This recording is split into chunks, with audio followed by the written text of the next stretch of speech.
welcome back. Hello, welcome back to our 21st episode. And our 5,000th day of quarantine. Thank God we're alive. I hope everyone is healthy and as well as you can be. I know I have wine right here. And not only do we have wine, we have an amazing guest. I am so happy. We're so happy that he's here. He was actually supposed to be our first guest. Yes, Damn it. I know. Our very first guest. Our very first live guest. And the day we were supposed to, Ken, if you remember, start this, I got sick. Right. And then the quarantine happened. Anyway. So you started the quarantine. I started it, right. She did. She started early. But to properly introduce our talented, amazing guest, he's a director. He's an amazing artist. He's done movies Counterpunch, Marigold, The Boys Who Don't Belong, and he's writing his first book, right? Yes. It's called Stereotypical: My Filmmaking Journey from Harbor to Hollywood. His name is Kenneth Castillo. Yes. What's welcome. up? Thanks for having me. Yay! Kenny, thank you so much for doing? joining us. This is, I think, one of the best things about our podcast during quarantine is we've actually been able to get a lot of guests, and your story to me on many levels is really inspiring and interesting. I'm not, obviously, everybody knows I'm not in film or acting at all, but for me, and Alyssa has that side of it covered, and for me, I'm fascinated in, like, I have so much admiration and respect for you as, like, who you are to your core and your moral compass, and that is hard to come by in this town sometimes, especially in the entertainment industry. And you have such a strong moral code that you live by, and your work ethic is incredible. I can't say enough, and I'm really excited that you are here to talk to us about all of it. Wow. Thank you so much for that intro. I hope I live up to it in the interview, but if not, we're cutting this whole thing. Yeah, good. That's the easy thing about recording it, right? And then you don't have to use it. And for our guests that. who are watching, you can see Ken and his Cienfuegos Productions in the background. Yes. This is, oh my God. I think people need to really understand, as they will when they listen to this, but you're like a legit motherfucker. Sorry, but I'm not, because this is our podcast. Very few people know that. But. Yeah. Is that on your resume? Director, producer, writer, legit motherfucker. Legit exactly. Motherfucker. I think I'm going to put that on my business cards. The amount of feature films you have made, your industry experience, your connections, your expertise are on a masterful level. This isn't just like, there's a million people out here making films and being in films, but you're tapped into a higher level of that, and that's why it's so exciting to have you here and to pick your brain. Yeah. No, I appreciate that. I think, when I initially started, I thought I wanted to be an actor, and I actually went to an acting academy. Oh, wow. And graduated from. Yeah, I'm a classically trained actor. I didn't know that. Yeah, but I'm a very bad actor, and I realized it, and so I started to. When I was producing, I realized I was an okay writer, but I was a good director. So that just sort of took me down that path, and I stopped acting and started writing and directing. But the best directors, in my experience, have acted before. That's like my favorite experience is working with directors that have acted, because they get it and they know the language and they know how to talk to an actor and get what they need from it. My favorite producers to work with are ones that sing. I understand completely. It's like you can get a good product either way, but when you're working with someone who knows the craft and can guide you in that way, it makes a huge difference. Mm-hmm. Yeah, I think that's sort of been my edge over the film school guys. Is I didn't go to film school, but I went to an acting academy. So communicating with actors, casting actors. I've never used a casting director for any of my films because I had gone through that process as an actor, and my attitude was like, this isn't the best way to find actors. I just don't. I've always know. wondered I don't understand that. how. Yeah, it's just been the process, I think, and I decided to do. I've always been about doing things differently. And it's been frustrating because I think the reason a lot of things hold us back as minorities in this business, particularly Latinos, is that once we become a part of that system, we just start going along with that system. Mm-hmm. And my attitude is nothing's going to change for us if we're doing the same thing, because those are the gatekeepers, the casting directors, agents, managers. How they recruit is how things work in Hollywood. Yeah, exactly. Like if I like, you've known me and all the things that I've done, but yet I've reached out to several showrunners that are Latino showrunners on shows that I could direct. Yeah. And they all say the same thing. Well, who's your agent? Mm-hmm. It doesn't matter the amount of work I had. It really mattered. Like that's a system that they're still being a part of. And even though there'll be people, like you've told me before, who outwardly are saying they want more Latino, they want Latino directors, they want Latino actors. They're very vocal about how they want that for the culture. But yet when people like you reach out, and like I said, you do have the resume and the track record. You're not just like, hey, I'm Latino, can I be in it? Like, you're legit. And that's so maddening. It makes sense, but it makes no sense. No, absolutely. That's been my last 3 years. I've tried to transition from independent filmmaking to television directing, and now writing. Trying to, I've had. It's kind of, and I'm very frank. I'm very honest about my experiences, and in the book I'm that way as well.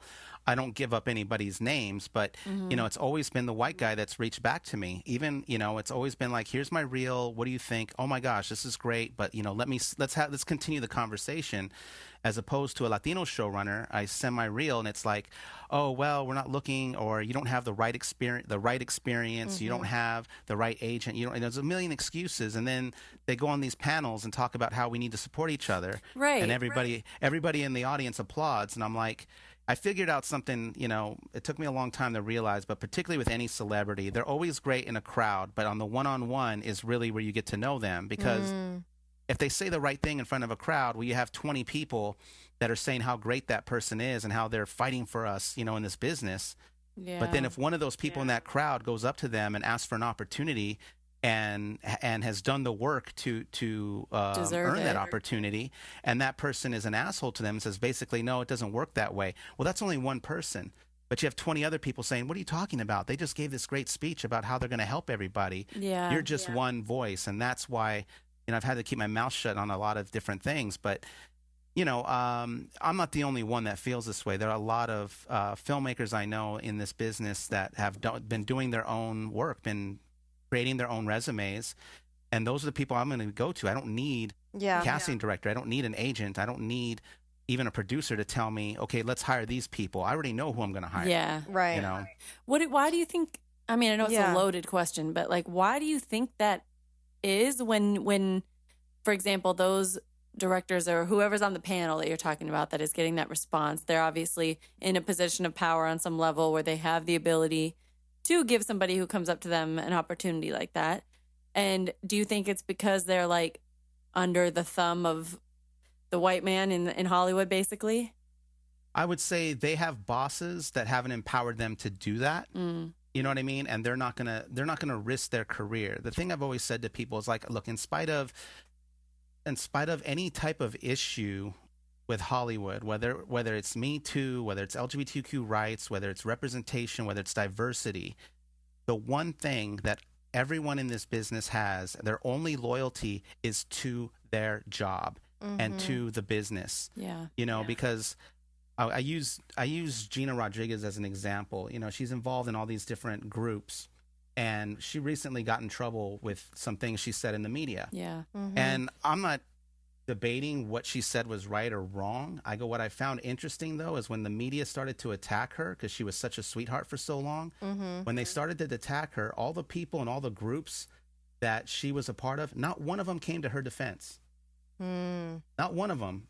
And I'm like, you guys are acting like we're all doing this together in these groups at, all these Latino organizations, and you're giving her awards and doing all this stuff. And then she starts to get attacked by the media, and no one's there to defend her. And I was really like, I was taken by that. But the bottom line is once someone is seemed as toxic, no one's going to go to defend that person, whether the attacks are legitimate or not. And that's when I realized, I'm like, the loyalty is always just to the business. It's not to anybody else. Actually, I was listening to something yesterday. I think it was think it was The Breakfast Club. I don't know if you guys listened to that.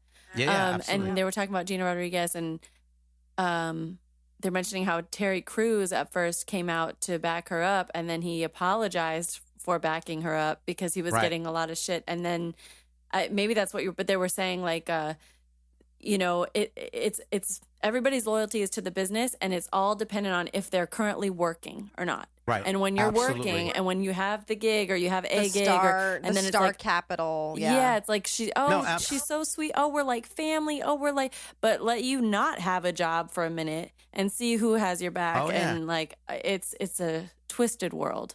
And so, that's exactly right. I mean, and Terry Crews didn't come out for his colleague on American Idol, which was interesting. I know. On Gabrielle Union, yeah. Right. Well, and I didn't hear that. Gabrielle Union was complaining about, you know, they were saying that America's Got Talent was too aggressive in terms of how she dressed, or how her hair was too black, and all this stuff. Oh my God. And Simon Cowell had said some racist things that people will just ignore, and she's like, oh my God, you know, vocal about. And Terry Crews was like, well, I never had that experience, and I was like, wow, bro, like, I know. And I love Terry Crews, like, because he has you know, spoken up. But he's not going to bite the hand that feeds him. I was surprised at that. And it's for things really bad. It's super fucked up because it's for things that are not. They're not actually debatable in the sense of like certain things, like Gabrielle Union. Oh, her hair is. Are we still talking about if someone's hair is too black? Like, is that an actual thing that we are gonna debate? It's not even about like I think this person is wrong. It's just unbelievable to me that. I mean, since this whole thing is basically, it is like Latinos in Hollywood, it's all about race. It's all about racism. And it's just like, this is still an actual, it's the thing. Well, I'll tell you, it's funny about what I found in I did shadow on a TV show. I'm not going to say which one it is, but it was a Latino TV show. And what was interesting about it was an all Latino cast, Latino showrunner. After that, everyone else is white.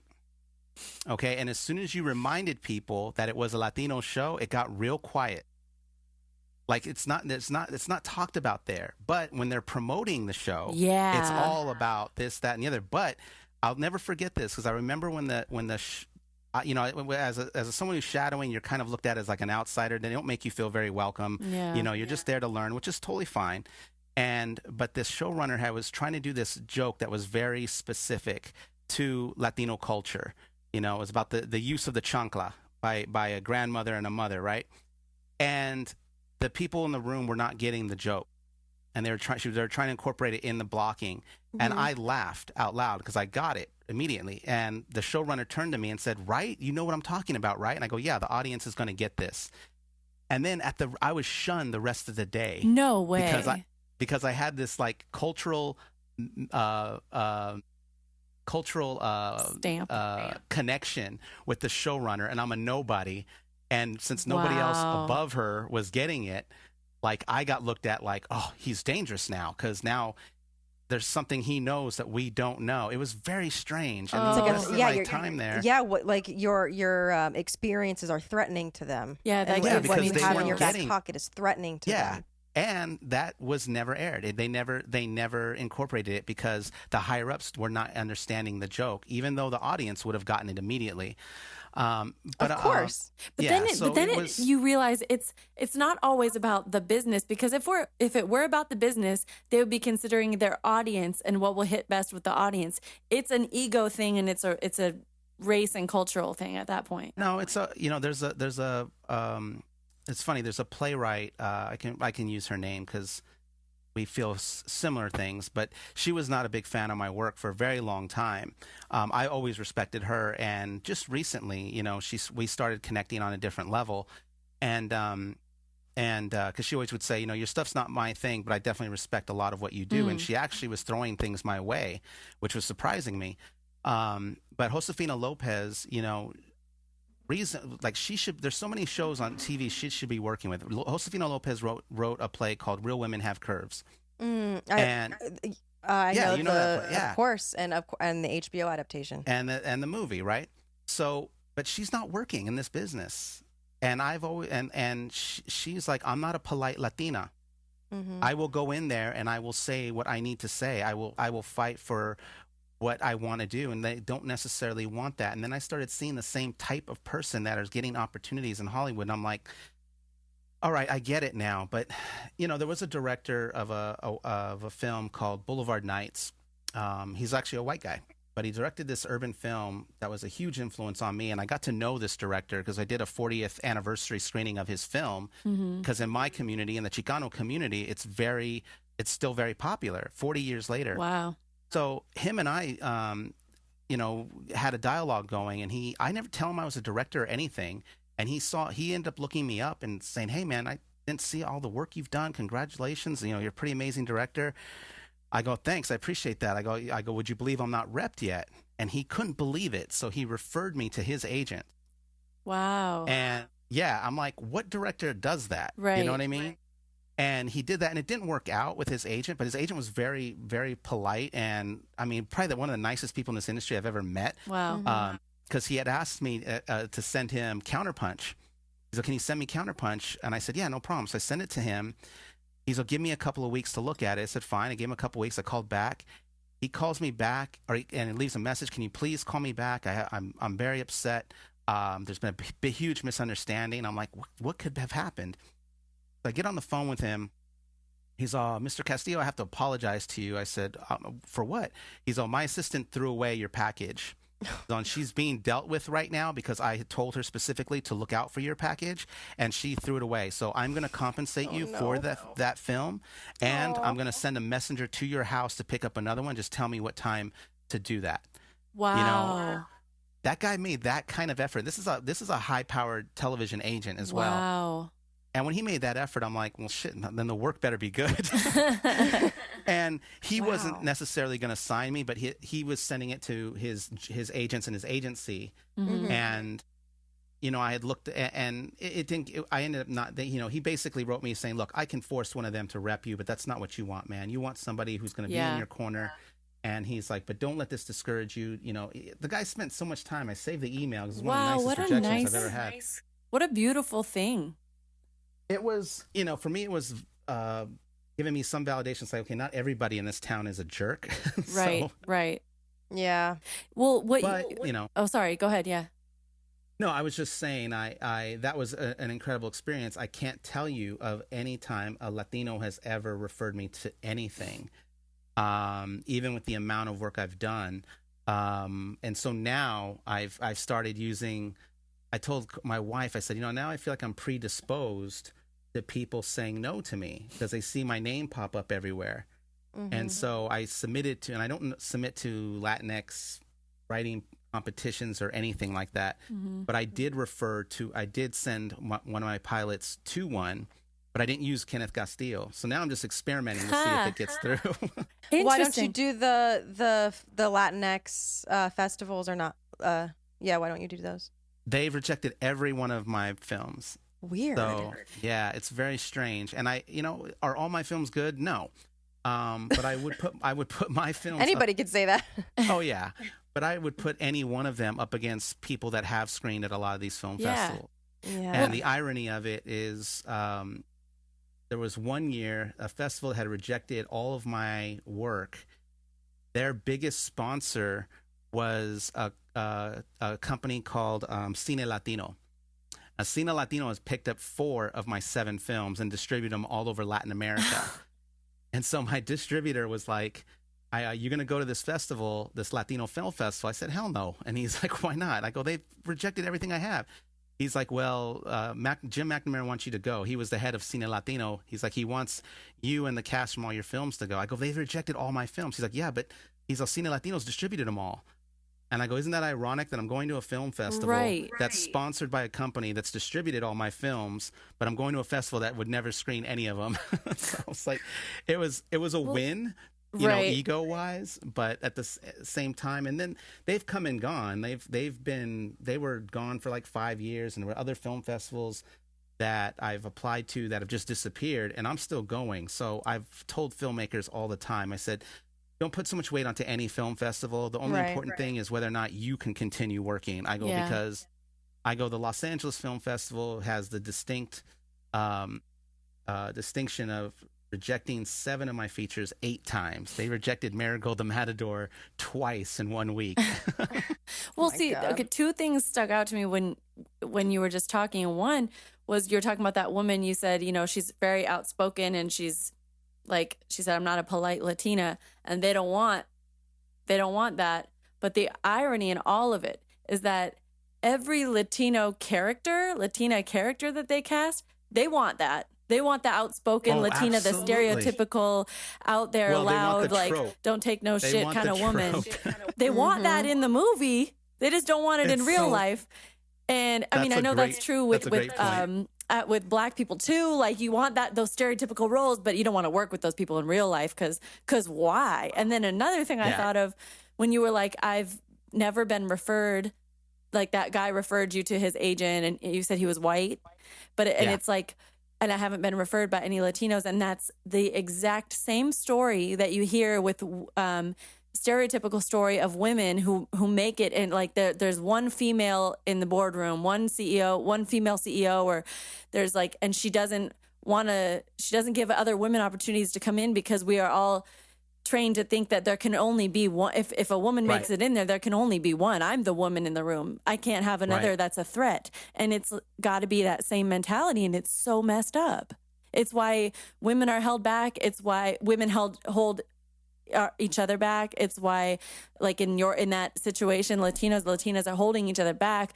Everybody that's oppressed falls into this, like in totally different ways, but like falls into that thing to a degree where you're like, why am I getting more help from the other people that when we all talk about how we need to uplift one another? Yeah, and my thing is, like, there's a great show. It's gotten mixed reviews, but guy that God, I can't think of his name now. But he's the guy that created Blackish. Mm-hmm. He has a show on Netflix called hashtag Black AF. Black AF, Blackish, or Blackish AF, Black as fuck. I think that's what it's called, Black as fuck. And I really loved it because he's talking about the same thing we're just talking about within the African American community. And episode 5, he's asked to be on a panel for a film that's really popular, and he doesn't understand why it's so popular. And it's a Black film, and he wants to be positive, and he wants to, but he's like, he hates that it's popular. He doesn't want to, he wants to be honest. But at the same time, he's battling, how honest do I be? So he like calls like all these famous African American creators like Ava DuVernay. They do this conference call, and they're all, but I was like, that's how I feel. I'm like, I'm tired of a terrible, I let my wife speak for me a lot of times at these things because she can say it better. But there's like three Latino shows that are on TV or were on TV, and all of them were about how a Mexican family is trying to keep their restaurant. I'm like, were you aware that we own so many restaurants? Like, I know. And there's always the woke daughter, and like what you're talking about, like the woke daughter. And I'm like, these are all tropes. That's why this thing fails. They don't write real people. I just watched a great show called Never Have I Ever. Yeah, I've been told to watch that. I've never seen that. I hear it's amazing. Perfect example of like a show that is incredibly diverse, but they don't make a point of saying it's diverse. It just is. And the characters are so well written, and it's so well acted and casted and directed. I mean, it's a really great show. And I'm like, that, and the thing that is like, whenever we lose a show on TV, it's like, oh, it's racism. And I'm like, you know what? That's not how you open doors. You can't tell Netflix you canceled the show that you put on the air because of racism. And I've said to, a friend of mine, we're talking about a certain show, and I go, they're like, well, they better not cancel that. I go, they should cancel that. It was terrible. I go, and if they do cancel it, there should be no protests or objections over it. I go, because if no one's watching your show during the quarantine, then you fucked up. Yeah. That's so true. I've watched so many things that are good. It's not like I'm watching like, oh shit stuff, but at the same time that I wouldn't have found or come across in normal life. So we've been talking about like how, and I want to continue talking about this further about like what the industry is like now. Cause I mean, obviously I have my own experiences as a partly Latina actress. It's just like I can roll my eyes just thinking about the things that have been told to me. But when you first wanted to be in film, what attracted you to the artistry? I realized after I had gotten out of the acting academy and I started producing my stuff, I'm just a storyteller. I'm just a natural storyteller. That's what I was gonna say about you. That my guess, like, what drew you to all of it? It's storytelling. Yeah, and I just, even as a kid, I look back on it and like when I started to kind of look inward, I remember I produced my first show when I was like 8 years old, 9 years old in my parents' garage, a memory I had completely forgotten about. And I wrote about it in my book. It actually opens my book, and that's where essentially that's where it started. And also, I love the urban genre, and I was going out. Back then I dressed a little differently, and so I was always going out for these cholo parts, and that didn't bother me. What bothered me was how poorly written it was. And I have a casting director who's never been in any of these neighborhoods trying to cast a show that represents these neighborhoods. So I got out of that pretty quickly and started doing my own thing. And it was just a kind of a natural progression, getting into filmmaking. And I always tell people, look, my career has always been success to me is about timing. And for me, people call it luck. I don't necessarily believe that, but, and for me, my things have always I've either been either too early or too late.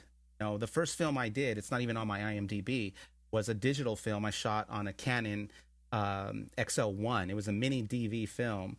I shot it between 2000 and 2002. And when I was doing that, everyone was telling me, no one's going to watch this. No one's going to do this. Everything's digital now. And then it was like a year later, Steven Soderbergh did a film on the XL1. And then, of course, it was like, he's Steven Soderbergh, right? But he did it, and like he's talking about how he got all these stars, and he's basically describing my process of how I made a movie with no money. And but he's being applauded for it. And I'm like, but that's a choice he made. Right. Creatively, where I was making that choice because it was going to be a lot cheaper than shooting film. Right. But that's where it started, and then after I had gone through that process and I screened it for the first time in front of an audience, and there were some issues with that, no doubt. But people were laughing and they were connecting and they were crying, and the emotional notes were there.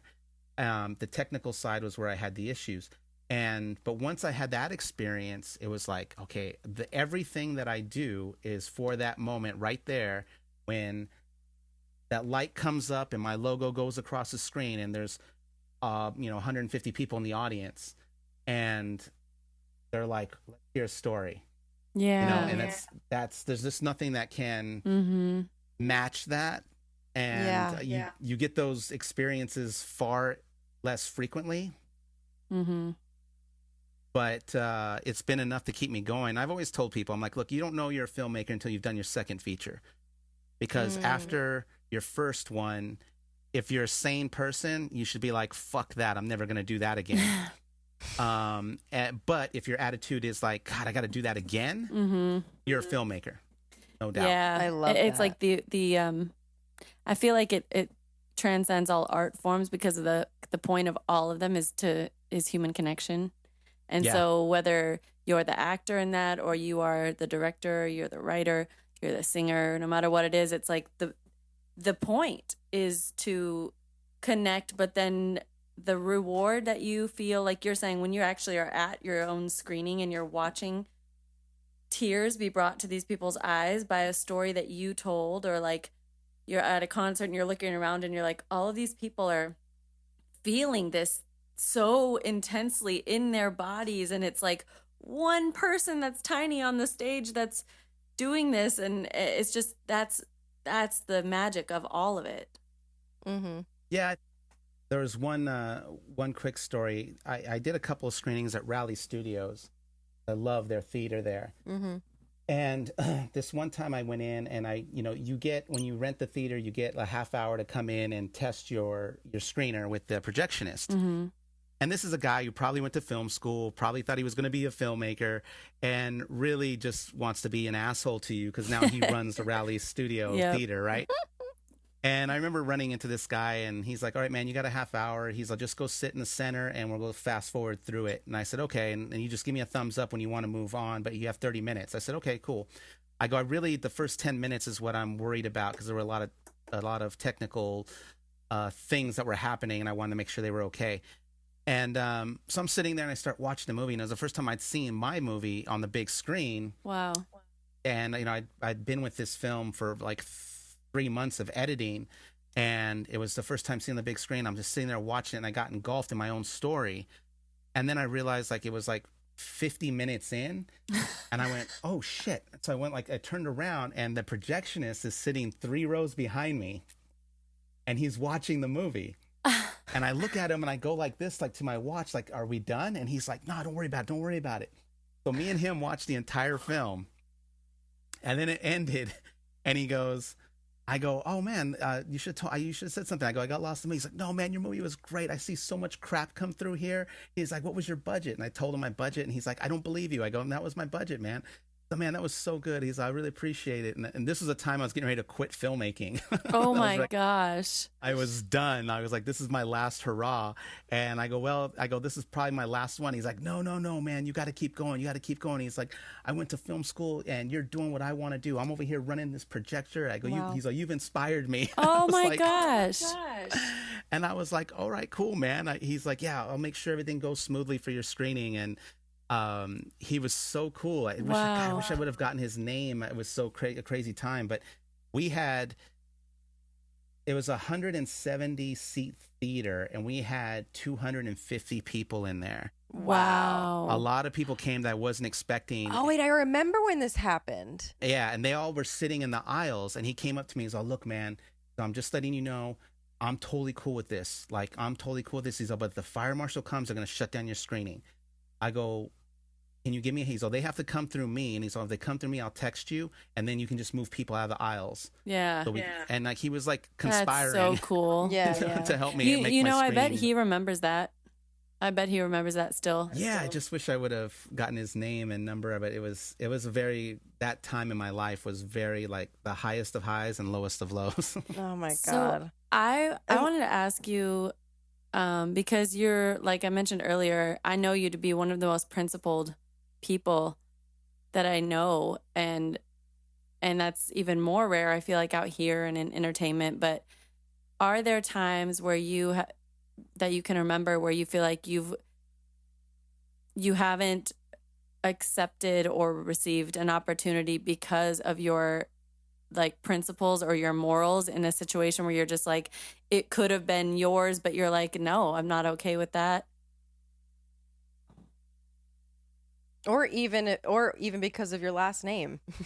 Well, yeah, of course. No, I would say that I haven't lost an opportunity because of that. But I would say this about our business: it doesn't really appreciate a high principled individual, right, doing things with integrity. So I would say that I couldn't tell you that there's been a specific moment where I've lost an opportunity because I didn't feel right about something, because I've always been in a position of doing the things that I want to do. Yeah. But I will say, just in my job, the job, that's definitely worked against me, because when you put all your cards on the table and you're honest, people can use that to manipulate a situation. I don't know how else to be. I would say when I'm in these situations where there is a potential opportunity, it's not that I put my principles aside, but I don't come off as strong. I'm learning to kind of spoon feed people that I have to spoon feed that to. Just because, there's an interesting thing about the business. There's 2 things that are interesting about our business. And number one is there's all these people there's an agent, a particular agent is a powerful agent. His dad was an agent before him. And I do follow him, and he does have some great advice. But, he says there's 3 things to make it in this town. You have to be nice, be humble, and help other people. And I'm and I've heard several people say that. And I told my best friend that. She's like, well, then his journey wasn't that difficult if that's how he made it. Right. Right. And because I write my book, those are the three things that have always gotten me in trouble. Those are the three things that the people at the top of the top specifically don't do. And I'm like, if that's true, man, then why are there so many very powerful assholes in our business? Yep. And no one's ever asked that question, but I've always said, when I've been humble, people don't take me seriously. You know what I mean? And when I've been nice, then they don't respect me. When I've tried to help other people, they just take advantage. That's been my experience at this level. How have you learned how to adjust it then? Because it's not like you're like, well, fuck it, I'm not going to be humble then, or not, because you are. But how do you walk that line? I just have to accept the fact that that's going to happen. I'm not going to change who I am, and those things are going to happen. And now I just have to let it go. Yeah. Because it's really fascinating. And I write about it in my book on times I've been, my work has been copied by people, and or people just have taken advantage, or they've asked for my time and I give it to them, and then I don't hear from them ever again. And, I don't even get an invitation to the movie that they are doing. And I'm just kind of like, all right, I gave you the most valuable thing I can give you, which is my time. And at least you could do is just say thank you and, hope you come to the screening. But, it takes there's a lot of insecure people in the business. And the thing that I realized is I can't expect everyone to be as secure with themselves as I am. Yeah, it's true. So, I just look at it that way, but I don't waste my time now. I'm very particular with who I give my time to now. And I get people because I've reached out to people in this business and they don't even respond. I normally will respond to everybody. Yeah. I'll normally say, hey man, that's great. Or, and it's interesting. I get some people from all over the country that will DM me and say, I love your films. I'm getting into film school, or you spoke at my school, or I saw this many years ago.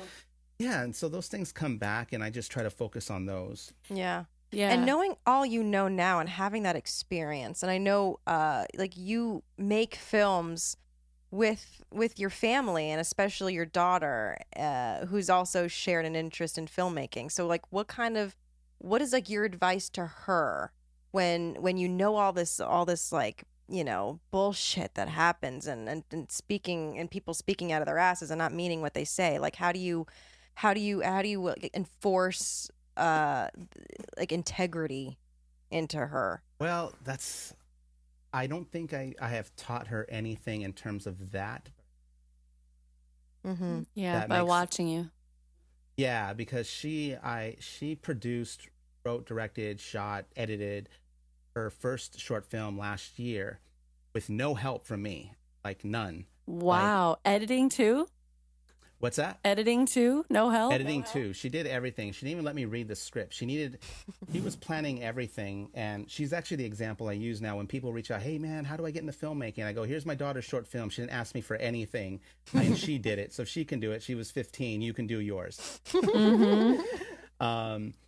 But I think she sees how I am. She sees how her mother, we just set the example, I think, the hard thing that I tried to teach her is how to deal with rejection, because it doesn't feel good at any age, and at that age, it's even worse. Yeah. But I tell her, I go, you can't let a little rejection discourage you from doing what you want to do, telling the stories that you want to tell.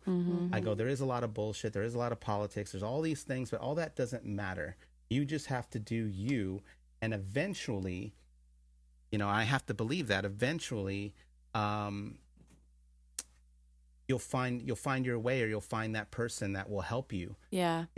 And for her, luckily she's not fully, she's just an artist, you know what I mean? And at that particular time had a story to tell. And she wants to do another one. But yeah, I was on set and I took her to there was a organization called Operation Street Kids that's been very supportive of me, and they had me speak, and they're like, can you invite your daughter, because we saw that she had a short film too. Oh, that's so cool. And so we were both on that panel, and she did really good on that panel, and she tells the story, and I love it because she's she rallied all her high school friends to help her with this project. We're on location, and one of them doesn't show up. That was the slate guy. So she's all, Papa, can you do the slate? Because I had to be there at the location. I said, yeah, I can do that. And I started, taking over a little bit. Yeah. Because I see the gaps. I don't like gaps on my set, meaning like, she's more like she'll take her time. She'll figure out where it is and then call, dismiss the actors and then come back and block them, where I'm more like this. I don't have any, dead and time. So it was what was looking as indecision to me. It wasn't. It was just her thinking out how she was going to block something. Her style is completely different. Mm-hmm. So that opening allowed me to kind of try to get in there and take over her production. And she's like, okay, you guys, I'll be right with you. She sends her cast off and then says to me, Papa, can you come here for a second? I go, yeah, no problem. And I'm all excited, right? I'm just like the proud dad. And she's like, can you do me a favor? And I go, yeah. She's like, don't talk to my cast. She's like, don't give my cast direction. Do not talk to my cast. Yes. Okay? Yes. She's like, this is my set. She's like, all I need you to do is do the slate. Oh my God. Really quick. It's so funny. Ryan went to school for film. And for his senior thesis, he had to, direct, shoot his own film. Right. And he hired an actor, like a professional actor. And I was there on set with him. And this is like a couple years into our relationship, and or a year.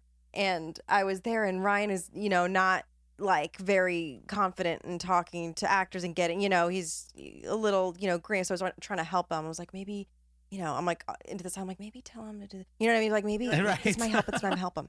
So after a while, the actor would just like, kind of call Ryan over.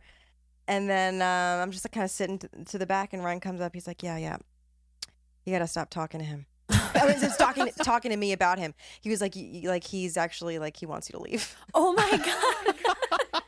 Kind of the same story, but not really. But it's just funny how like, oh yeah, when you feel like you have control, and it's just like other artists are just like, stay in your lane. Yeah, step aside. Yeah, let us do our thing. But it's funny because Kenny, your daughter, that expresses like a confidence in her creative vision. The fact that she felt that way. And of course, like I know your relationship with her is, I think it's very similar to mine and my dad. He's like the closest thing to me in the world. And it's that level of understanding of one another that allows you to be that honest with one another. And then if she didn't have confidence in her vision of it, she would want to lean on you for it. But she had that. And then it was just like, I think that's so funny, but it's so great. Yeah. Yeah. No, I wasn't of course, yeah. hurt at all by it, and I was just very proud. And then for her to tell the story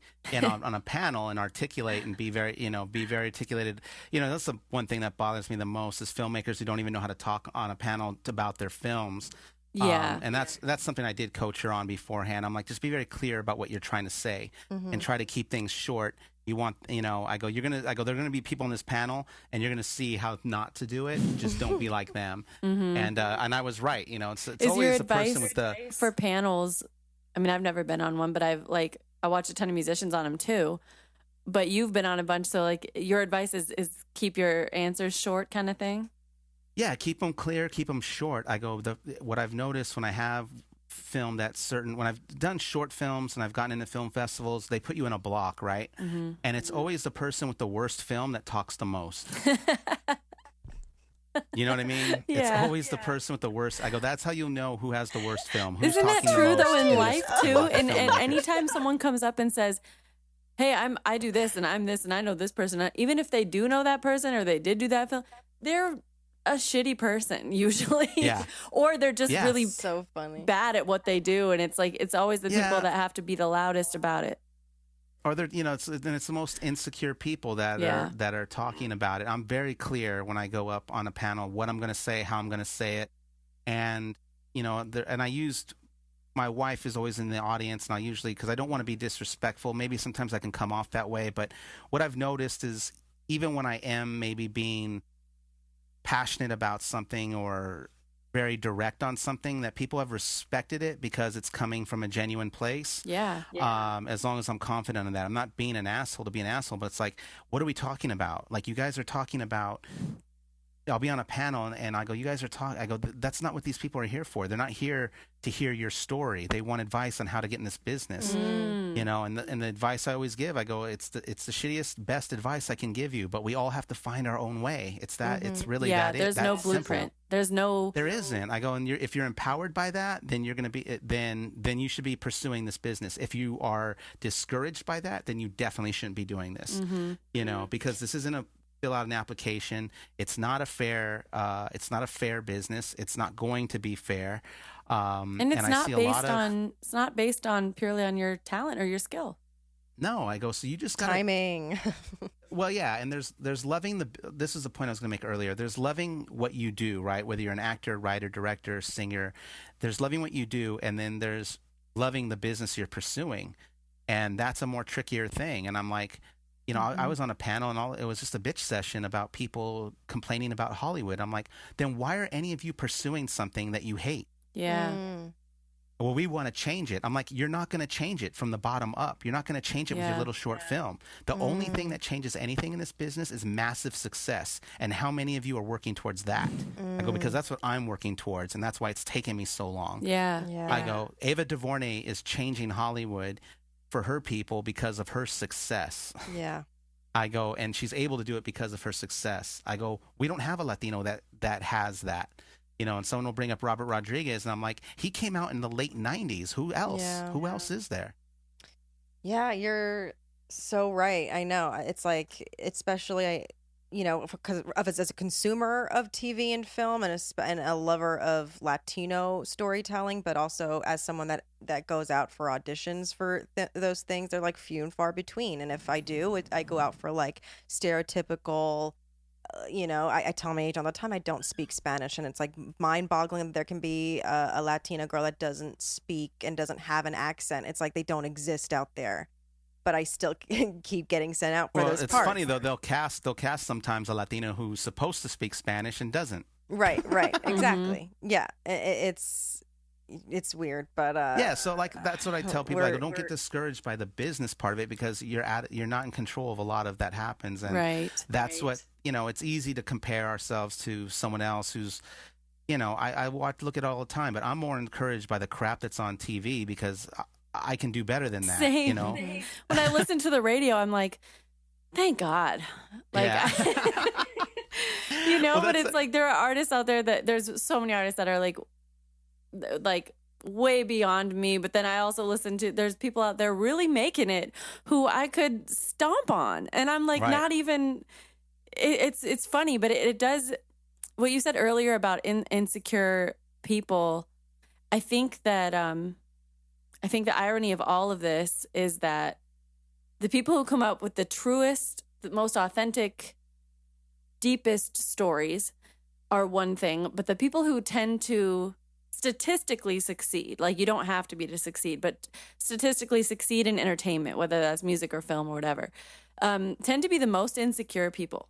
I do believe that, because you're the most permeable, you're the most malleable, you're the most, like, you can, whatever people tell you need to be, you believe it, and you just you make it. But it's also like then you're there, and that's why you see so many. I'm talking in broad strokes. Like, this is not everybody who's successful, because I hope to be up there too one day. But it's a thing of like, you can't.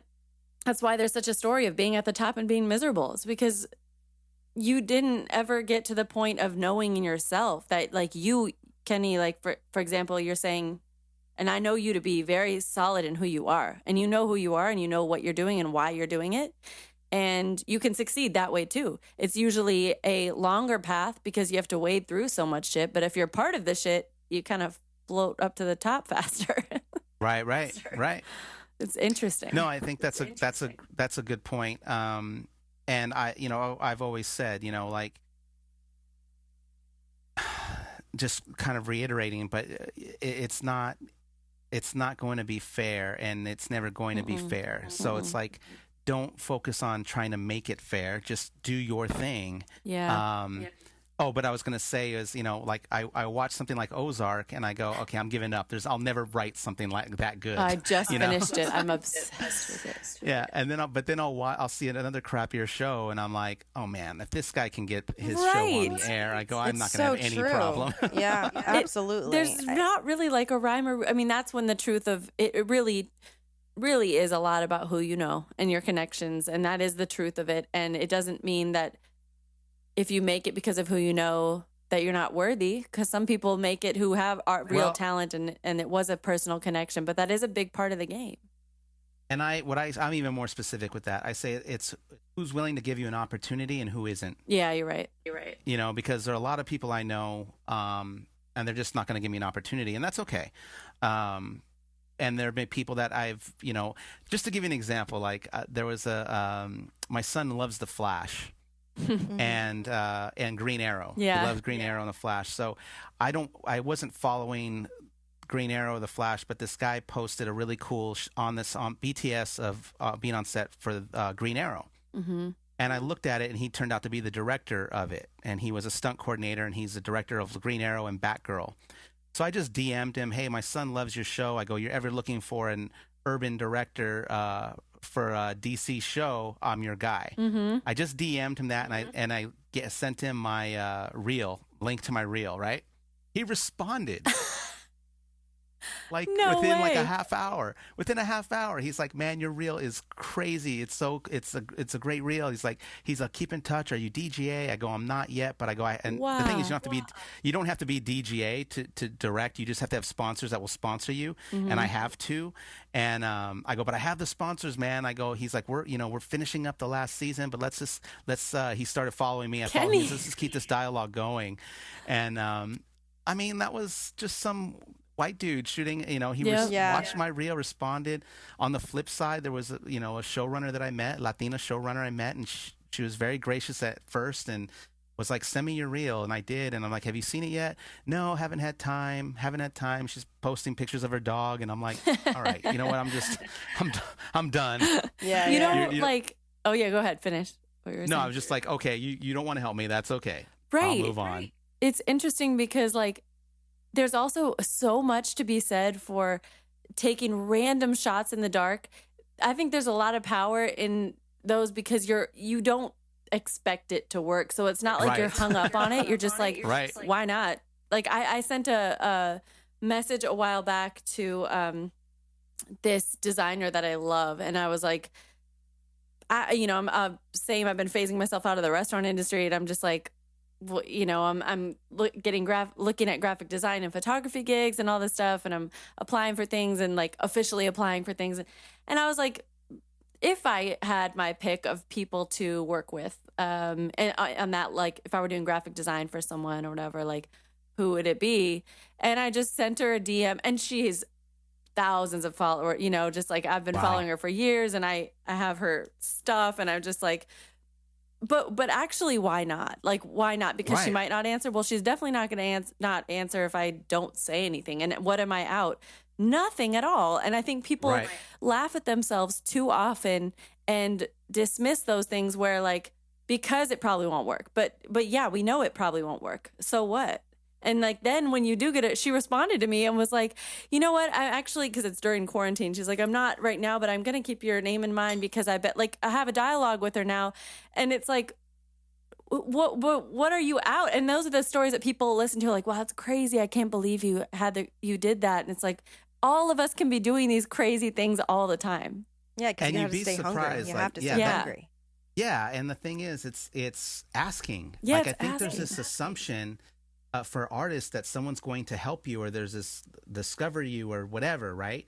But it's you have to ask, and I feel and I now that's something I learned about 4 years ago, and now I just ask. If they say no, then I move on. Right. But my thing is now to connect with people who could give me an opportunity, if not now, maybe later. Mm-hmm. They know who I am and what I'm doing, and a response is always a win, is what I tell people. And also, the girl that I do graphic design for now is a jewelry designer that it's kind of the same story. I've loved her for years and years. I've worn all of her jewelry at my shows. Now I'm her graphic designer. But for years I've sent her messages before. I can't remember if she's responded since like 2014.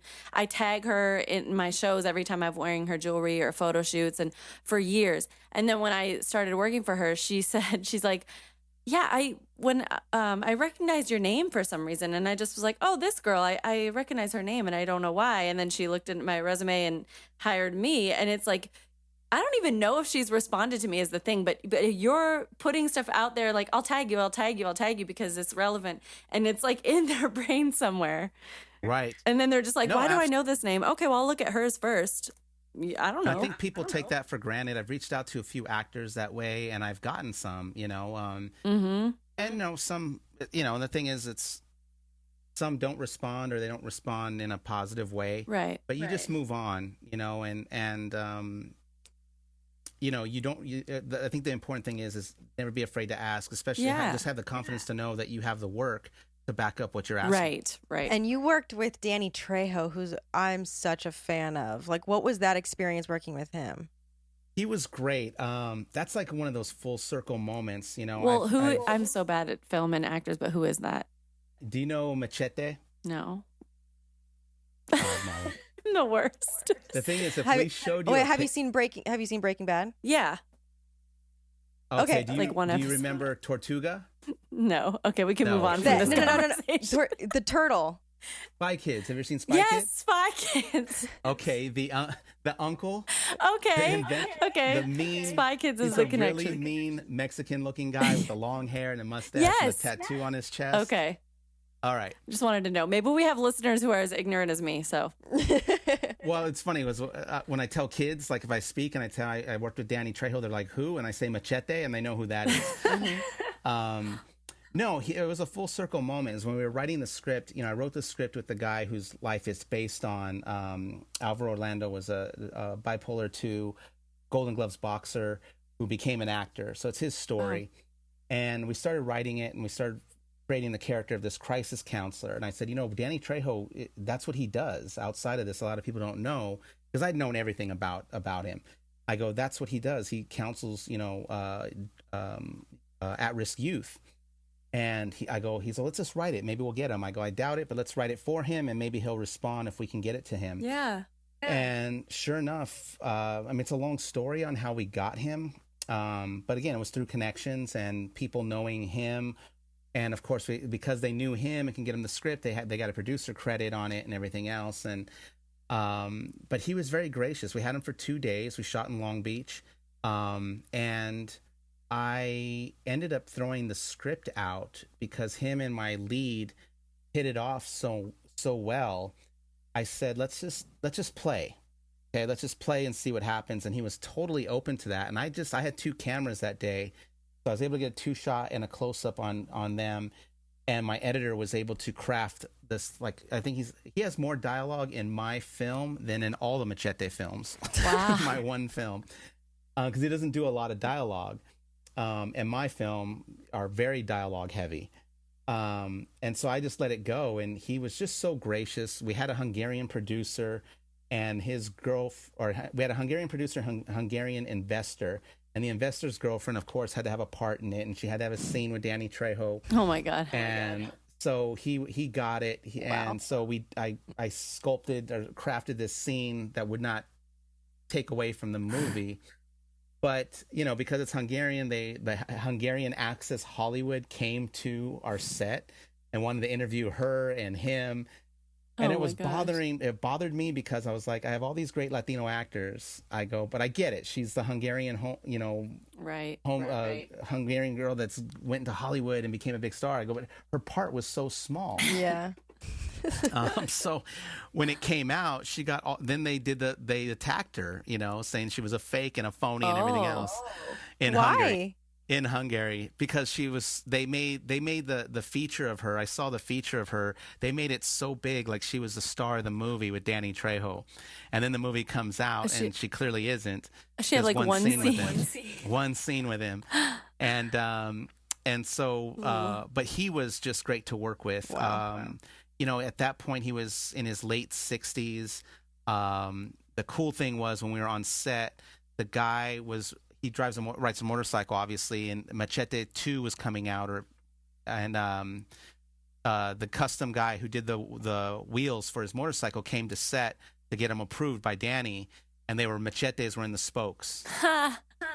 And I was like, he's all, Kenny, come over here, look at this. And that's pretty badass.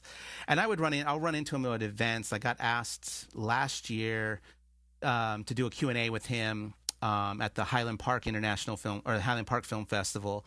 And that was great to sit there and chat with him. And because he's a very giving person, he doesn't, he's played a bad guy in everything, but he's just not that guy. I mean, he's just a sweet, genuine person. He ain't to be fucked with, don't get me wrong, but but just loves people. Yeah, that's so amazing. Cool. Well, he's also Trejo's Tacos. Do you know Trejo's Tacos? Yeah, absolutely. Molly. He has a taco, Trejo's Donuts, Trejo's Tacos. He has Trejo's beer right now. Oh my God! Amazing. You know what? SNL. You'll appreciate SNL just this weekend. Pete, what's the guy? Pete Davidson. Pete Davidson did a whole. Did you ever see the song he did paying tribute to Stanley Tucci? No. Yeah. Okay, well he did one for Danny Trejo just this past weekend. Basically saying if your movie doesn't have Danny Trejo, then it ain't shit. That's funny. So my movie has Danny Trejo. I can't believe I missed that. I have to see that one. It just came out Saturday, right? Just came out this Saturday. I really think I have I would be interested. I think it's probably diagnosable. I think I have a brain defect. I can't remember films, even if I've seen them. I might have seen them and I just blank. I don't remember anything about the plot. I don't remember any actors' names ever. I'll see a face and be like, oh, I know who that is. But you would think that my memory for song lyrics and music would link over to film, and right? But it doesn't. Unreal. I will have seen. I'm like that with music. Have know that a song, I can. But I couldn't tell you who sings I watched that, and they'll be like, "Do you remember this scene? No. Do you remember that? No. I don't even remember what it's about. I don't know what's wrong with me." Did we see that movie? It's really bad. So your experiences in Hollywood, we talked a lot about it, and I feel like, how can you, and as someone that has that experience, talk to anybody who are either aspiring filmmakers, aspiring actors, or people that are just interested in the industry? How can you kind of communicate what it's like to want to tell a story that isn't whitewashed? If that makes any sense, how to navigate through that? Yeah, that's a great question. I get asked that a lot, but I have to break that down into several parts.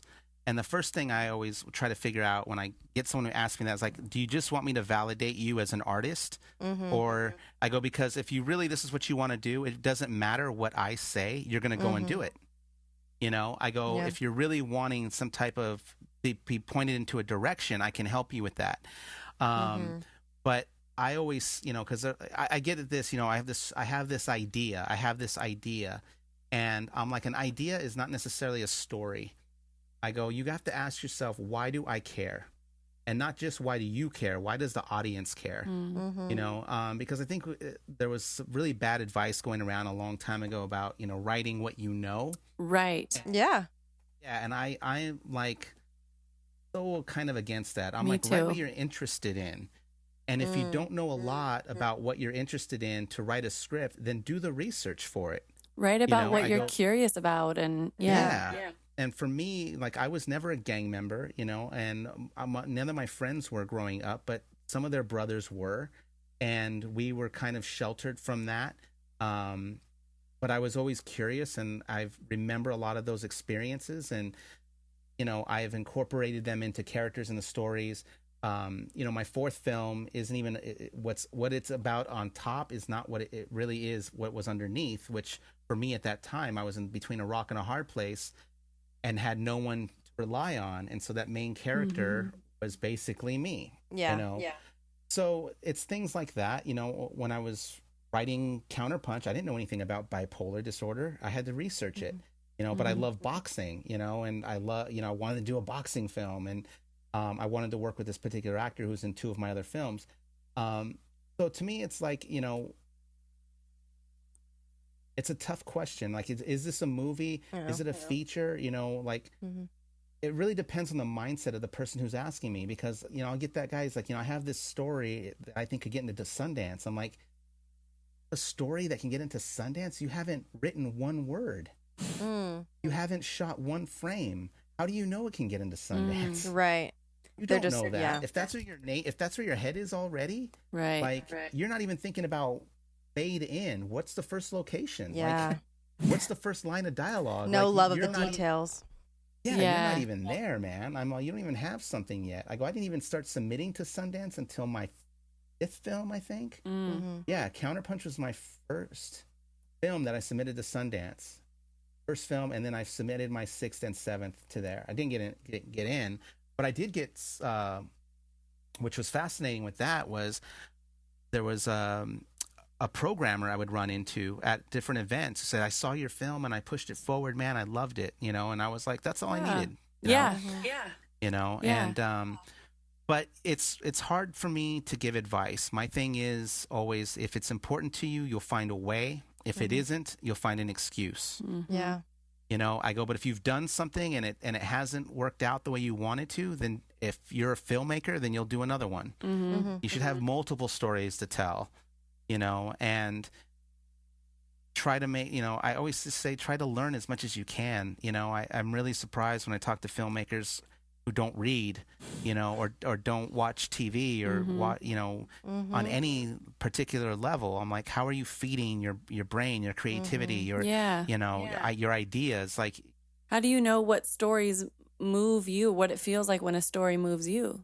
Yeah, and I think it's, I look at someone like Ryan Murphy, like it's just like churning out stories after story after story after story, and I'm just like, wow, but. You don't even have to be that, but at least have a clear vision about what you want to say and why do you want to say it? Because the why, to me, is very important. Why are you doing this? Yeah. If it's because you think you're going to get into Sundance, like, that's the wrong reason, man, or, and I've seen that way too many times, and even with actors I've worked with who've gone on to do their own films, it's been about that. It's like, well, we want to do something that's more, puts us in the lead, or that's a vanity project, and I'm like, those is just, they always come off pretty bad in my opinion, but they're just, and then they're like, oh, we did something special. I'm like, no, your friends and family showed up to the screening and they all said you were great. I go, but beyond that, is anybody else taking a look at what you're doing? Yeah. Can I know a couple times you've touched on it on the book that you're writing or that you've written, but I kind of wanted you to dive in a little bit more so people, I'm really excited to read that. And I know that because I know you, I know it's a book that's going to relate to way beyond the film industry. Like I said, I mean, I'm not in film or filmmaking or anything like that, but I know that's going to be an incredible story to read. And I want people to kind of know, in your words, what that is to you.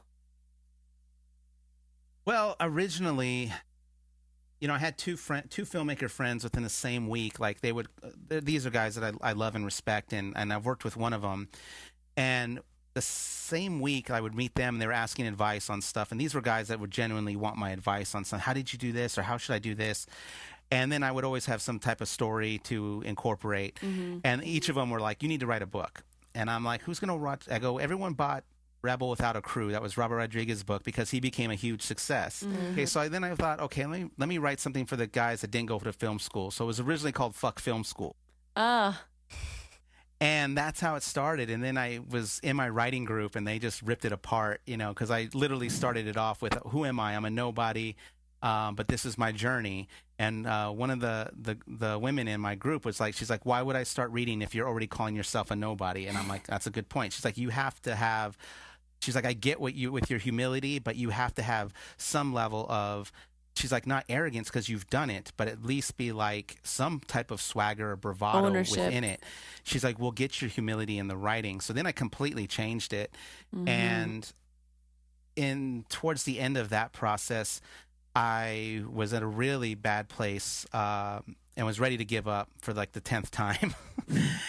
And I was going, okay, then the book's meaning changed and was like, this is going to be something for my kids so they at least have an understanding of what I tried to do. And hopefully if they had because they're both more talented than I am, if they have my will, at least it won't be as hard for them to make their dreams come true as it's been for me. And so then that motivated me to kind of make it more personal and talk about the struggles of making 7 films and the wounds of making 7 films. And, I was at a point where I was starting over again with my 7th film, and I started to see more value in my experiences. And as I started outlining my book, the negative stuff that I thought I was going to dwell on or write about, they were like a handful, and enough to the point where I was like, I don't even need to include this. Like, let me include, I don't even need to talk about these people that I put so much time and effort in and don't want to have anything to do with them anymore. Let me focus on how I was able to get past these obstacles, how I was able to start over again and then start over again. Yeah. And so then I started to, but even in writing a book, it's like, is anybody going to care? You know what I mean? It's like, is anybody going to care? And then my kids started asking for it. My nephew starts asking me for it. And I'm like, he's like, when's that book coming out? And I'm like, I go, give me a break, man. I go, it's not an easy thing to do. So, but yeah, so that's how that came about. And, when I'm not someone who looks back. So it was good to look back and get some perspective and go, yeah, man, you did some. I grew up in Wilmington. I didn't go to film school. I don't have connections. I just wanted to I love movies and wanted to make a movie. Who knew that I would be 7 features out, regardless of whether or not I, went to Sundance or won an award or was on anyone's top 10 list or didn't get into this festival or that festival. Or, I did do something that I don't think a lot of people where I grew up have done, if anybody has done. A lot of people anywhere. Yeah. So I think, so then I hired an artist because I knew exactly how I wanted the cover to look, and I knew it was going to take him some time. So I hired him to do it. And he's like, this is going to take me some time, Ken. I go, I'm still writing the book. I go, this will give me plenty of time to do the book. And by the time you're done with the cover, I'll be done with the book. Well, he finished the cover before I finished the book. But now with the quarantine, I'm hoping to have it finished, at least a second draft done by the end of this month. Hopefully it'll go to my editor by June, by the first week of June, and I'm hoping to be able to publish it by the late June, early July. How did you find, how are you going to publish it and get an editor and publisher and all that? Well, the publisher is going to be through KDP, which is a self-publishing site. Okay.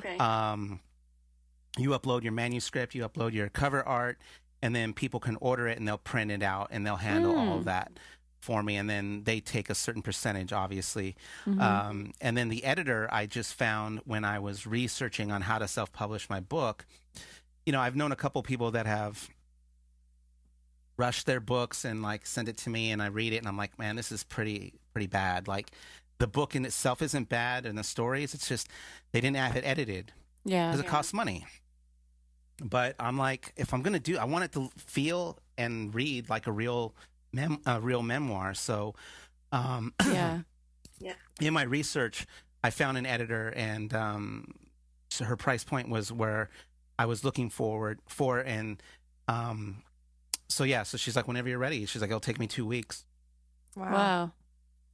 That's and so cool. You talked about, writing about the moments that, your low moments and how you got out of them. And I just ask, and we don't have to end here, but it makes me want to know what your SOS moment is. Some vodka over there? This is actually water, but it's in a little flask. I know. Oh, wow. Yeah, I was like, wait, what is that in? It's a plastic flask, and it is He's like, water. These questions are getting too real.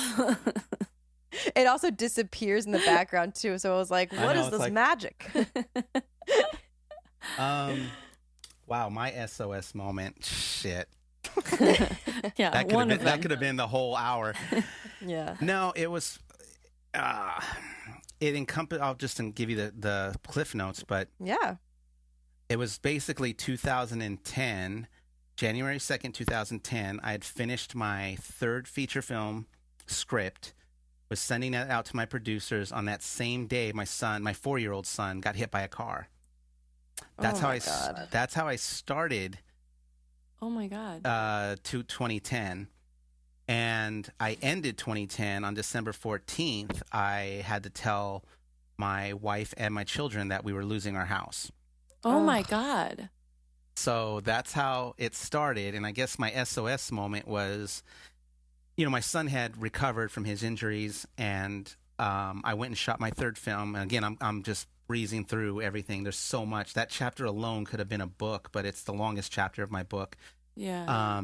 And I was working on projects, but I wasn't getting paid all that much money. But I was so focused on, I was working on 2 different scripts and working in post on my third feature. So I wasn't bartending a lot.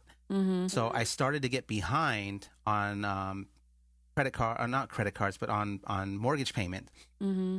And my whole attitude was like, well, as soon as I get to the end of this, I'm going to get these 2 big checks and everything will be fine. Well, that was during the economic, crash. And so both those projects fell through as soon as I finished the scripts.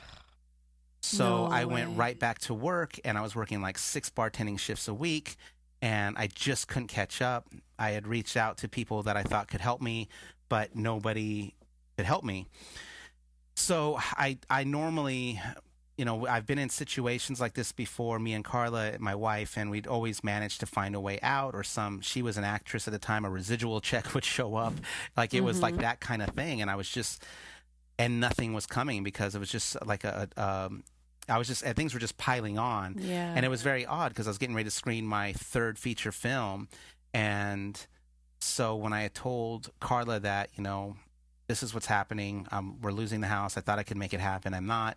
And then I had to tell the kids that we were going to be moving. Those were hard conversations. But I think the biggest thing I remember that night was going outside the front door of my house. And we had a beautiful home. It was a really, really nice house for the kids to grow up in. And I just sat on my porch, and I was just like, fuck. And I was like racking my brain, like, there's got to be a way for me to get out of this. There's got to be a way. Like, this is not... I just was, I don't want to say I prayed. I'm not that kind of person. I have a very honest relationship with God. I don't ask for anything, and I don't blame for anything. Yeah. But I was really like trying to figure a way out of this situation the best I could. And I just sat there. I wasn't angry. I wasn't frustrated. I wasn't mad at anybody. I was just like defeated or? It was weird to be defeated because it was like that 3 days after that was when I told you the story about being at Raleigh Studios and watching my film. Yeah. So it's like I'm losing my house and screening my third film at the same time. And everyone's like, well, how come people are stupid and don't understand independent filmmaker? Like, well, you should have made $1 million on that. I'm like, no, you don't understand how it works. When you get paid for something, and especially at that time where there was no front end for your film. I got paid as a writer and a director. And so once I had moved them out, we had found an apartment, and we were in a great school district, and everything was kind of calmed down. And I started 2011. I basically said, okay, I'm done. Those 2 scripts I put in a bin. I'm done. I'm not going. I've sacrificed so much. I've given up so much. The reward is just not there. And Carla was always supportive. Like, she never, to this day, has never told me like, you should quit, you should stop. And I was fully prepared when I told her we were losing the house that she was going to say, which didn't give her enough credit, but I wouldn't have blamed her to just basically say, you know what, we're going to go, me and the kids are going to live with my mom. You still want to pursue filmmaking, you go do it, but this is it. And that was her reaction was actually the opposite. And I probably would have felt better had she had said, you know what, go do your thing, I'm done with you. The fact that she was so forgiving and understanding, and basically was like, as long as we're together, that's all that matters. So 2011 was like the aftermath, and 6 weeks after 2011 started, I get a call from my producer saying, oh, guess what? The funding for your 4th film, we got it. Jeez, it's so crazy how things happen. I have chills. Yeah, and I was like, are you serious? He's like, yeah. I go, man, I just lost my house. He's like, what?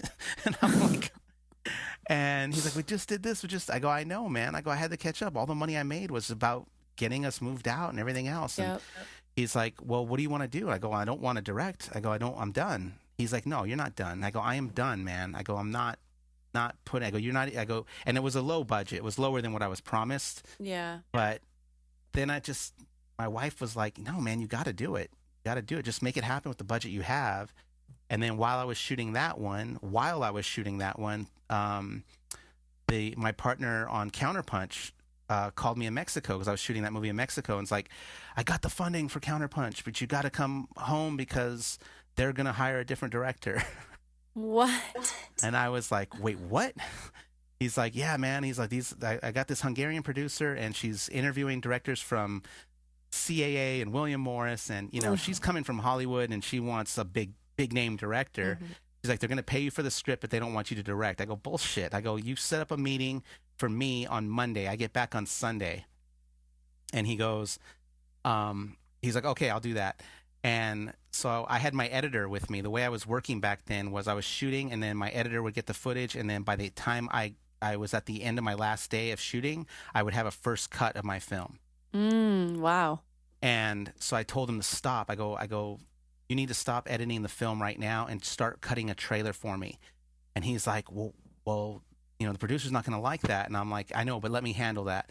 I go, our next gig is going to be totally dependent on how good this trailer is. And he's like, okay. So he starts doing it. My producer's all pissed off. Why did you have him stop? I go, well, I want him to do a trailer so the cast and crew can see what we're doing. Yeah. And they'll be excited. We'll end it. We'll show it at the cast party and, the wrap party and all that.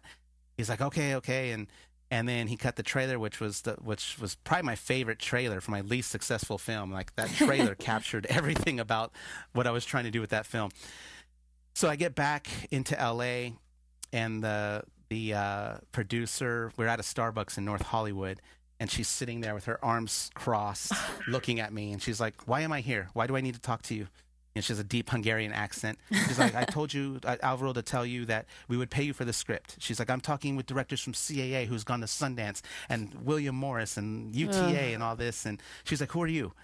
And I said, well, I'd like to show you a trailer for a film I just shot. And she's all, just shot it when? I go, well, we wrapped yesterday. She's like, and you have a trailer already? I said, yeah. I go, that's how I work. She's like, let me see it. So I turn my laptop around. I show it to her. She shuts my laptop and she goes, okay. And I go, thank you for your time. And I left. And Alvaro called me 5 minutes later. He's like, yeah, man, they want you to direct Counterpunch. No way. Wow. So it was a blessing, and I'm not going to say it's a curse because I loved it. I was in post-production on my 4th and in pre-production on my 5th. I'm like, what independent filmmaker? I don't know of anybody all that. That's how. Yeah. It was just filmmaking 24/7, and if anything, that would have drove my wife crazy because it's just you're in a place as a director where just all encompassing for one film. Now try doing that, and I don't suggest doing that ever again. But it was it was great to come off with such a huge failure of losing my house. Was it a massive learning curve? Yeah, I mean, I at that point I was what I considered a pro. I was like, yeah, man, let's do it. My editor was struggling to keep up because he was somewhat schizophrenic, cutting one film and getting ready to cut the next one. So, but yeah, I know that's a long answer, but that was 2010. Yeah. And like, what do you make of that? Like having that kind of like that traumatizing year for so many different reasons, and then all of a sudden everything gets flipped, and you're like, I'm getting this, I'm getting the budgeting for this, and I'm getting it. It's like, what do you make of that? Well, I always try to remember that when I want to quit, because that was the time I was literally done. I was in a grieving process of having given up my art and trying to figure out something else to do with my life. And then this came up. So I was like, and the universe has a way of knowing when you're faking it, because I've tried to will that again. Like, go, all right, I'm done. And then like wait for the phone to ring.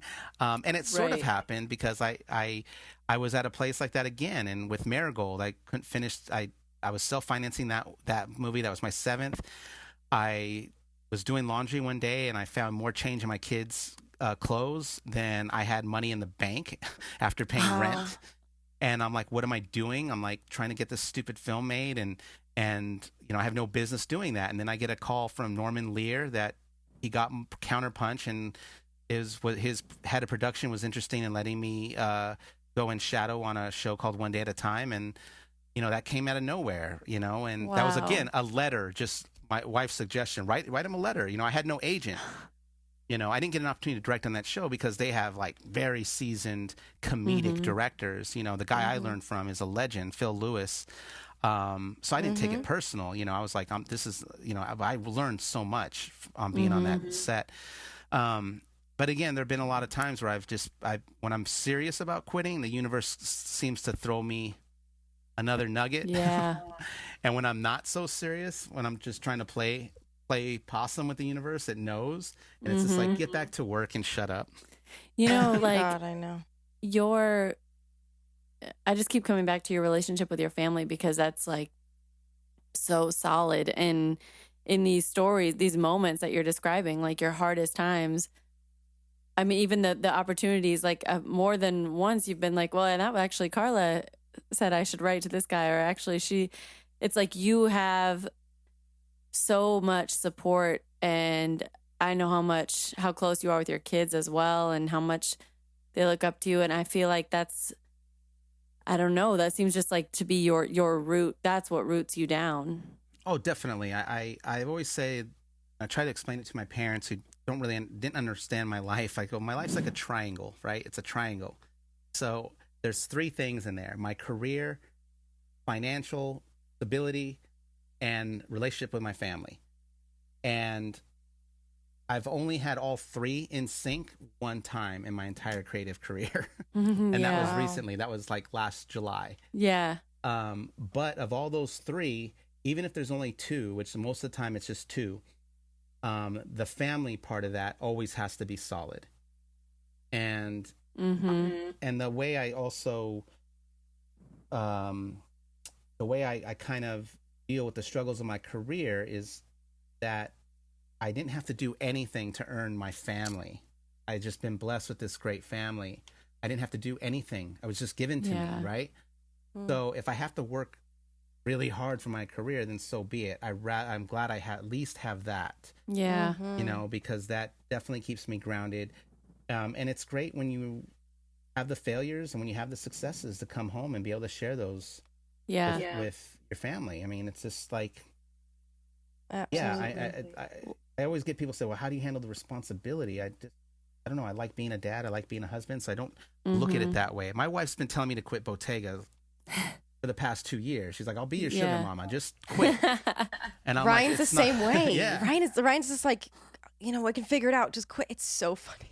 Yeah. I know. And now I'm like, okay. Like, we can't afford that. We don't have a choice now, right, Alyssa? Like, we have our sugar mama and daddy now. Like, I know. But like also what you were saying about you're writing your book and you're like, is anybody even going to care about? It's like Alyssa and I always talk about when we recorded our first episode, we feel like we're talking into the void. Like we don't even have listeners yet. And we're just like, hey guys, welcome to, we're like, who are we kidding? But I asked about how you got a publisher and editor, because my dad's also, he's written a book. And I feel like I'm thinking about what you said and how your kids are like, well, when's the book coming out, or when? And to me, and I know it's like my dad is, his stories to me, his life, his experience, what he went through in these times, that's like the most interesting thing to me. That whatever it is, I don't have to read it to know its success, because I see the end product of who he is. He's my dad, who he is as my dad, and the type of father he is. If he feels like he didn't achieve what he wanted in a certain area, or like career or whatever it may be, it doesn't matter, because actually the real success is what my brother and I view him as. And that's just like, and I know it's the same with your kids, and I know how much they look up to you, and you remind me a lot of my dad and your relationship with your daughter too, where I'm just like, I have no doubt that this regardless of your career. Like, I know this book is about your career, but to them, that's not what it's about. And it's just like the most powerful, important thing when somebody you love and respect that much tells their story, because the things that you're looking for in that story aren't what did this person say in that email and when did he get this film. It's how did he handle and feel about these things. That's what I want to know about my dad and like would want to read about. No, I appreciate you saying that. Yeah, no, and I think listen, I agree with you a lot on that, you know, and I think that's just a good reminder. Just hear someone. Yeah, I mean, I know when it's yourself, like I'm the same way. I'm like, yeah, thanks, mom and dad. I know you like think I'm successful and did a great job, but like I haven't done what I want to do, and nothing can change that. And I'll get struggles there of being an artist. I understand, but I also do understand that it's very real. The other side of it's very real as well, and you do have to remind yourself of that sometimes. Yeah, I think. No, I think it's good. I think it's just always a place I kind of go away from, you know, even when I've gone to events and people come up to me and Carla's like, just take it in. Don't judge it as much, you know, don't talk yourself down. It's like, I understand you want to be humble and you're not where you want to be, but some people put you on a pedestal and for the only reason that you're doing it and you're not a dick, you know? And she's like, so just, you know, be that to whoever needs it time when they come up to you. So so that's what I try to be, but yeah, no, it's just I appreciate you guys. I'm just appreciating you guys still doing this after, you know, with everything that's going on, you know, to continue to create is super important. Thank you so much, Ken. Thank you so much for coming on. What I'm curious before we go, is there any like filmmakers and movies that I know we're in a quarantine and production's at a halt, but like in the future that you'd want to work with, like work you're excited about? Yeah, no, look, I'd love, like a pilot I'm working on, a superhero pilot I'm working on. I would love to get Salma Hayek in that as the mayor of this fictional city. Yeah, exactly. Tom Hardy is probably my favorite actor working right now. You know, I have, God, that's a tough one. You know, my thing has always been about finding talent. And what I did with Counterpunch is basically what I would like to do with all my projects. Find established talent that can bring attention to a project, and then hire actors that I know are really good that Hollywood doesn't know or they've ignored, and bring them into the fold. And then everyone go, oh my God, where's that person been? Or how did you find this person? It's like, no, I've known all along. But that's, to me, how you can be... how we as Latinos can help each other is the more established talent being willing to work on independent stuff alongside people who may not have the same star power as they had. And that's a hard thing because everyone's trying to work up. Yeah, you're right. You know what I mean? And like a couple of times where I've reached out to Latino icons and working with me on certain things and trying to get them to understand the big picture, they always would respond to the script, but it was always like the money isn't enough, or you know, whatever the situation was, you know. And who else is on this? Yeah, exactly. Well, who am I going to be working with? Because if they're working with me, I know what they're going to get out of it, but what do I get out of it? And I'm like, okay. And I'll usually end those conversations with, that's totally fine. I respect that, but I better not ever see you at another award show saying how we need to support each other. I go, because I'll be the guy in the back yelling, saying, well, where were you when I needed you to come? Yeah. So funny. But yeah, I mean, Selma's definitely one. I mean, oh gosh, I'm trying to think of someone recently, actress wise, or even like directors, filmmakers, writers. They're mostly up and coming, that I would say. I can't say, I can honestly say there isn't one filmmaker that I aspire to be like. I've been pretty good on just finding my own process and my own style. I don't subscribe to the religion of like Quentin Tarantino and Martin Scorsese and all the same. I mean, I'm weird. Like I like I would say Jim Sheridan. When I mention his name, everyone goes, who? But he's worked like 3 times with Daniel Day-Lewis. He did a film called The Boxer. He did a film called My Left Foot. He did a film called In America, which is one of my top 10 films of all time. He did one called Brothers. He has a way of working with actors. He's an Irish Irish American. Yeah, I love those movies. Like you said. And America is incredible. He would be one I would say. Yeah, him and like someone like a Rob Reiner, and even like a Richard Donner. These guys have done so many different types of films. I know, I love. They're not genre directors like horror, comedy, kids movies, fantasy movie. Like it doesn't matter. Like when you see like a Tarantino or a Scorsese, they have their thing that they do. But, you know, boxed in. And I like some, and I do like their films. Don't get me wrong. I'm not that, you know, I don't find myself, you know, doing like a one note kind of thing. Yeah, like I just feel that they have their thing, but like when you really look at the directors that have done a variety of work, I would say those are the ones I admire. But I'm a genre director, so a lot of my stuff is urban. Right. God, that's a tough one. I caught me off guard with that. I usually have answers. No, it's okay. I know there's a lot. It's always on the tip of your tongue. Yeah, when I'm watching TV with Carla, I'm like, oh, I want to work with that actor. I want to work with that actor. And then like now I can't even think of anybody. Well, thank you so much. I know we're in a quarantine and then, you know, like we have time, but still it's like it's such a blessing for us to know people like you, and to have your expertise and your experience and everything, and like we need more voices like you, not only on our podcast but in the world telling stories, because, you know, as much good work as that's out there, it's, you know, your voice especially we need more of. Yeah.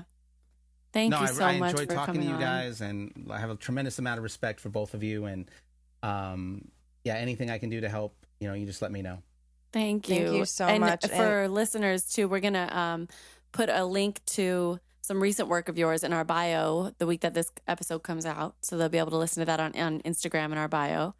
And when is your book release? Oh yeah. Late June. Late June. Okay. And every episode, you know, we shout out a charity or nonprofit, and Kenny actually helped us with this one. It's called Arts for a Better Tomorrow.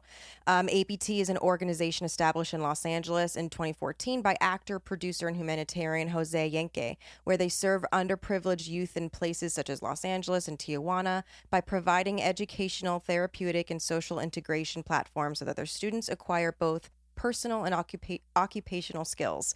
ABT utilizes the arts to prevent and reduce school dropout rates and minimize unhealthy activities such as gang violence that is prevalent in underprivileged communities. Their dedicated team of instructors provide students with life skills, development, mentoring, and hands-on instruction activities through visual and performing arts. So to learn more and donate, please visit artsbt.org, artsbt.org. Yes. Thank you so much. Yeah. And, Jose Yenke is a very genuine guy, and it's his baby he's been doing for probably 10 years now. So. Oh, wow. Amazing. That's really cool. Next week, so this is a really interesting topic. Does anybody remember the Berenstain Bears? Oh, yeah. Yeah. Absolutely. The books we used to listen to or read all the time. How about the movie Shazam featuring Sinbad as a genie? Do you remember that? Oh, my gosh. Yeah. I did. Okay. That's a 90s movie. Okay, so I'm glad that Kenny is here for because did you know that the Berenstain, I remember it Berenstain Bears, EIN. Did you know that it is apparently spelled Berenstain Bears? I remember reading something about this controversy. Yeah. Yes, and that movie called Shazam with Sinbad never existed. It doesn't exist. And I remember the visuals from it. People remember this movie. I can see the this DVD is a phenomenon. cover. I can see it. Yeah. Yeah. What? He remembers the DVD cover of it. The cover of so it. do I. I or the also VHS, saw, right? Online, because this is a huge phenomenon. It's dubbed the Mandela effect, based on the fact that even though Nelson Mandela died in 2013, like mass amounts of people remember him dying in the 80s in prison. And it's this bizarre, like multiple reality, like false memory phenomenon that happens. And there are so many examples of it. Like a lot of them are based on like spellings and brand logos and stuff that was just like, that's not what it was. Like the Berenstain Bears, that one for me, I knew it was EIN. But you look it up now and it's Stain, like AIN. And this person found an old book in the attic in their parents' house, like from when they were a child, and it says EIN on that book. And so there's like proof of actual merchandise for things like there's Sex in the City and Sex and the City, and there's early merchandise that said Sex in the City. But if you look it up, it never was Sex in the City. It's bizarre. I remember that was Return of the Jedi was Revenge of the Jedi. Yeah. And I was part of the fan club, and I had patches that said Revenge of the Jedi. You do? And then, I don't have them anymore, but yeah, it was like part of the fan club, and you got all this stuff, right? And one was a patch and said Revenge of the Jedi, and they changed it to Return of the Jedi. But there's Revenge of the Jedi merch out there. Yeah, but then you look it up, even like simple stuff like Jif peanut butter. I remember being like, I know it was Jiffy peanut butter when I was little. Oh, right. And it's Jif peanut butter.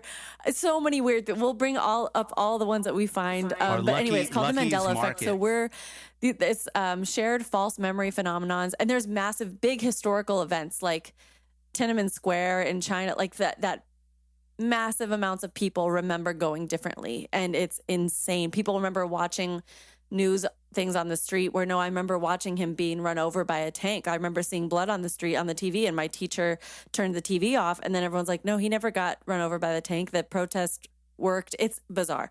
Anyway, we're going to dive into that a little bit, and then we've all experienced something like that. And then plus some other conspiracy theories that we can't get enough of because we're in quarantine, and I know everyone's gone down the YouTube rabbit hole. Just a little escapism and some fun. Food for thought. We're all experts on nothing. Yeah, exactly. Pretty much. Exactly. So but thank it's you fascinating. so much. Yeah, thank you so much, Ken. Again, and if you want to, check him out, like check out his IMDb, but also his Instagram at director_Kenneth_Castillo. And also follow us on Instagram at the SOS Pod. Follow us on Twitter at the SOS Pod. Follow us on YouTube. We are now on YouTube, ladies and gentlemen. Search for us at SOS with Molly and Alyssa, and you can watch us. Zoom, because that's life now. And when you're watching or listening to us, rather, on Apple or Spotify, please rate us 5 stars. It really helps with the algorithm to do that, and leave a review. Yeah, please leave a review. It actually really helps. Alyssa and I are just waiting for the day that we get a review from somebody we don't know. We appreciate all the reviews from those we know, and it like really helps, and we're so happy. And we but keep it texting will be each other like, "Do you know this person?" Yeah. We're like, "Yeah, that's my mom's friend." Or like, we're like, "Damn it!" I read one of the best reviews on IMDb from Counterpunch. And I was so excited, and I sent it to the lead actor. He's like, "No, that was Mario. That was the little boy's father. That was in the movie." I know, it's funny. It's like an actual milestone. I remember the first time I had a show where I went to the audience, and these women stopped me, and they were like, "Oh my God, your show was great. We came here just for the show. We found it online." And I was like, "I don't know you? What? Like you came here on purpose and I don't know you? You weren't just at the bar?" Anyway, it's a moment we're waiting for. But join us next week as we continue to turn meltdowns into magic.